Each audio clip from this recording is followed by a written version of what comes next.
ಅರ್ಧ K G chicken ತೊಗೊಂಡಿದ್ದೀನಿ. ಇದಕ್ಕೆ ಒಂದು 1/4 ಕಪ್ಪಷ್ಟು ಮೊಸರು, ಅರಿಶಿನ ಪುಡಿ, ಚಿಲ್ಲಿ ಪೌಡ್ರ್ ಹಾಕಿ ಕಲಿಸ್ಬಿಟ್ಟು ಫ್ರಿಜ್ಜಲ್ಲಿ ಒಂದು 20 ನಿಮಿಷ ಮ್ಯಾರಿನೇಟ್ ಮಾಡ್ಕೋಬೇಕು.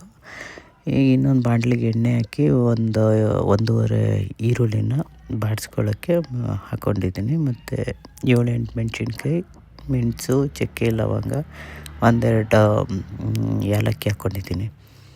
ಅದನ್ನು ಬಾಡಿಸ್ಕೊಂಡು ರುಬ್ಕೋಬೇಕು.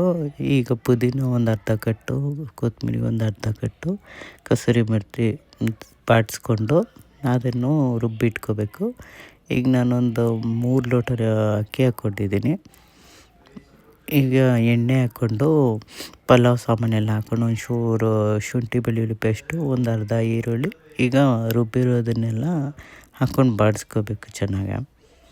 ಸ್ವಲ್ಪ ಎಣ್ಣೆ ಬಿಟ್ಕೊಳ್ತಾ ಇದ್ದಂಗೆ ಈ ಚಿಕನ್ ಮ್ಯಾರಿನೇಟ್ ಮಾಡಿರೋದನ್ನು ತೆಗ್ದು ಬಾಡಿಸ್ಕೋಬೇಕು.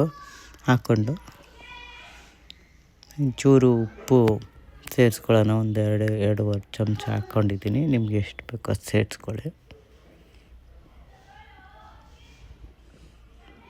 ಈಗ 3 ಲೋಟ ಅಕ್ಕಿಗೆ ನಾನು 6 ಲೋಟ ನೀರು ಹಾಕ್ಕೊಳ್ತಾ ಇದ್ದೀನಿ. ಜೀರಾ ರೈಸ್ ಅಂತ ಬರುತ್ತೆ, ಅದನ್ನು ಹಾಕ್ಕೊಂಡ್ರೆ ಈ ಚಿಕನ್ ಬಿರಿಯಾನಿಗೆಲ್ಲ ಚೆನ್ನಾಗಿರುತ್ತೆ.